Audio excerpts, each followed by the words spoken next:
Hello everyone! Today I'll be painting some easy and lovely water lilies. We are going to be using simple techniques to achieve a really delicate, sophisticated result. Let's get right into it. Today I was actually inspired by some delightful water lilies I saw while on a walk. This is another episode in nature and this is the inspiration for today. Let's see if we can capture their beauty. I've got a mixture of Arteza's Rose and Hazard Violet, and I mixed my own color, and then I added a bit of white to the violet. So I've got, well, 3 colors. I also have got cadmium yellow. Oh, we've got this lovely background.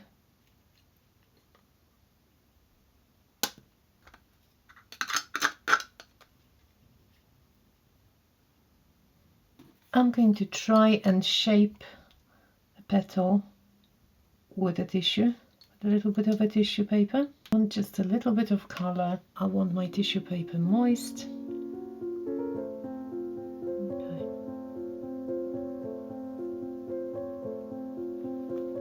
That's pretty. I probably need a bit more white.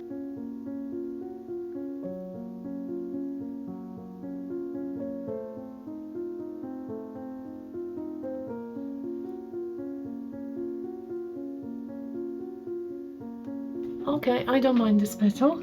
Let's try a couple more. So I'll try to shape the lily and later on I'll cut it out, so don't worry if the petals are not perfect. That's all right. Yeah, that's good. Oh, that's pretty. That's pretty. However, I do want a few more on this side, don't I? And this one will be going this way. Because as I said before, I'm going to cut them out.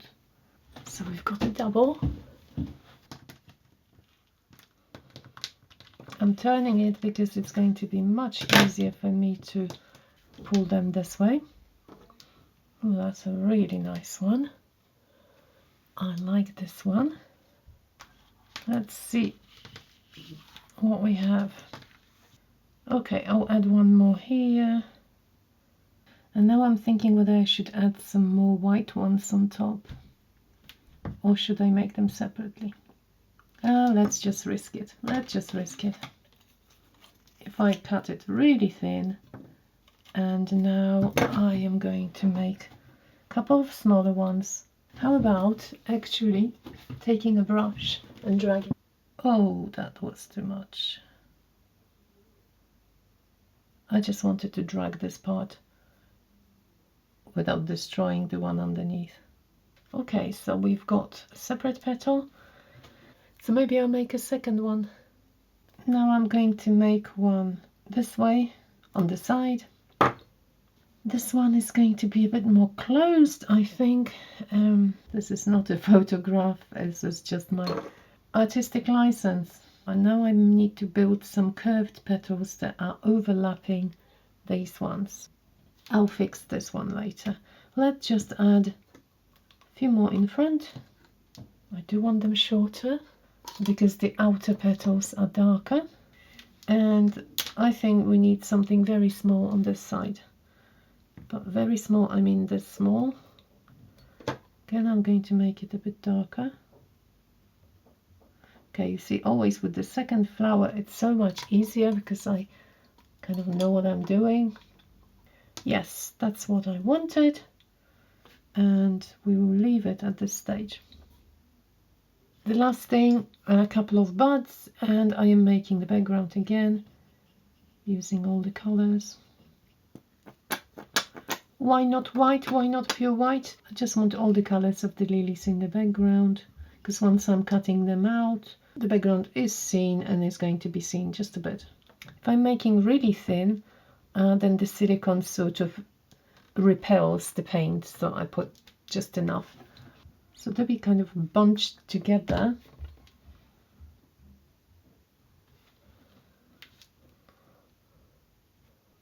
That's probably a bit too big. Okay. Oh, I don't have much space for the second one. I'm just going to transfer it sideways and create a really small one. And that will be the end of it. And I will make this one maybe even more closed. But once, you know, with pouring acrylics, when we mix the colors, we get very different effect to what the brush would give us. So that's always nice. Might even leave it like this. Quite like it. Now the most satisfying part for me, lifting up my little creations, peeling them off. If your mix is thick, it's so much easier. I don't know why I tend to make them so thin and gentle, but maybe because I kind of really enjoy the peeling process. But it's really easy to peel them off, look. Even with a very, very, very thin layer. But as I said, it's much, much easier, especially for cutting, if you make it a bit thicker than I do. So let me just peel them all off. This is so nice. I just love it. I made it as thin as silk. That was not necessary. Oh, how nice. Once I have them all, I'll just start cutting the shapes out. I won't bore you with the rest. So I was thinking long and hard about what background I wanted. Obviously I wanted some greens and blues, and then I remembered that I already made a perfect one a few weeks ago for my birch tree painting that I didn't end up using. So let's rewind back in time and I'll show you how I made it. Instead of using green as such, I am going to use some blues and some yellows. I've got lemon yellow, I've got yellow ochre, phthalo blue, cobalt blue, and this is also cobalt blue.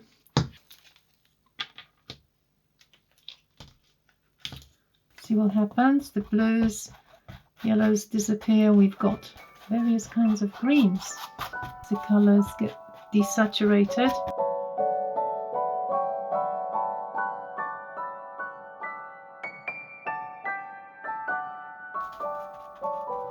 That's probably too much blue. I can wipe it off. So when I put my lilies here, I can see that the pond is too green. So let's just take them away. And we need some blues. So what do we have? The Wedgwood blue, titanium white, Prussian blue, and I'll just mix them together. I'm also adding a bit of, well, the famous pale green and phthalo green. First of all, the blues, Prussian blue with white. I'm smudging it, creating some more depth and sort of more mystical look. Now the darker blue, more Prussian blue at the bottom. Because imagine this is the watercolor now on top. I'm kind of imagining the reflection of the clouds in the water as well. So that's why I'm mixing a bit of white, dabbing in, smudging with my blusher. And I think that gives us a completely different look, more atmospheric.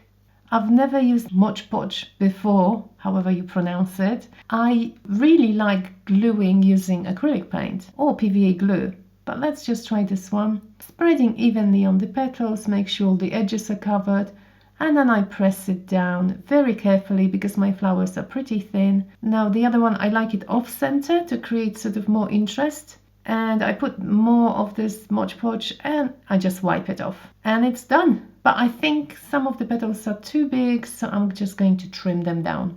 I think this is going to look much better. Now all glued down, and the next stage is creating leaves. The water lilies leaves are very interesting. They look like, well, imagine that you are painting like an ellipse because you're looking at an angle, or flat pancake at an angle, or pizza.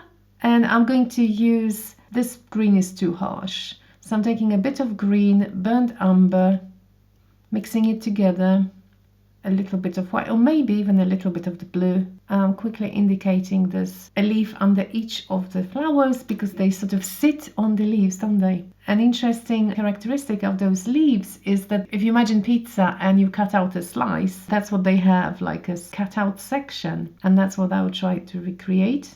As you can see, and there's a bit of a shadow there.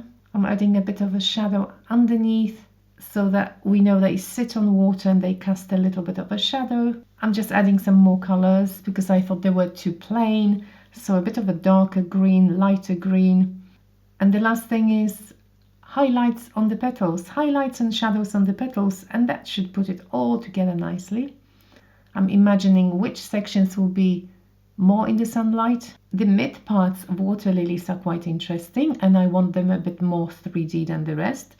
So I'm taking quite a lot of paint on my little brush, and I was using mid yellow with titanium white. And this one you can just see just a little bit peeping through, and just dabbing it in.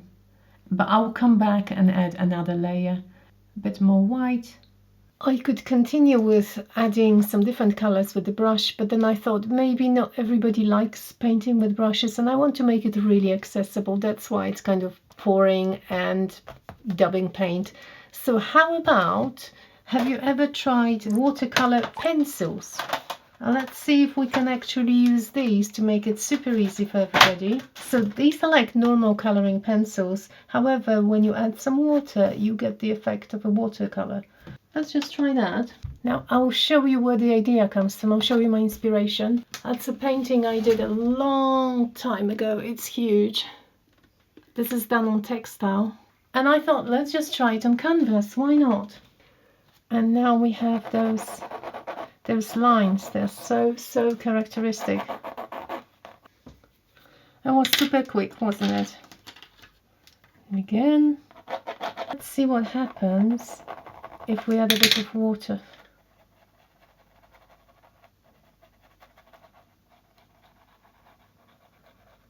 Okay, so it blends it nicely. Okay, I'm having fun with those colors. Now on this side, it's going to be darker. This section, of course, is going to be the darkest under each leaf. I think if I spray it with, some media, it's going to stay this way. That's what I believe. And I do have acrylic paint. I could actually add paint as well, but enjoying this at the moment. And again, darker shadows. At the moment, the mid parts are left, and I'll just add some shadows to this leaf. The leaves look like this at the moment. I think I'm quite happy with them. We just need some darker shadows, but I forgot something. I forgot that there should be some stem coming from this one.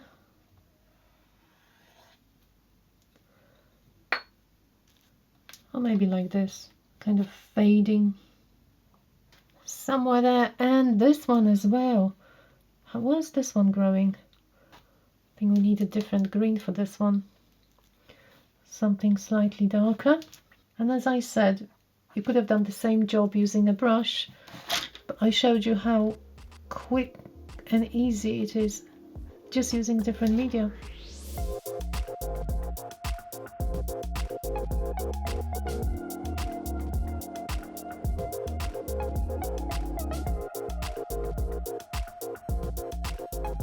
Well, there we are. This was a really fun piece, but it looks quite sophisticated, and I hope lots of you will try it out for yourselves. Don't forget, I have a new video every Saturday, so consider subscribing if you haven't. And I'll see you all next week. Thank you so much for watching. Bye bye.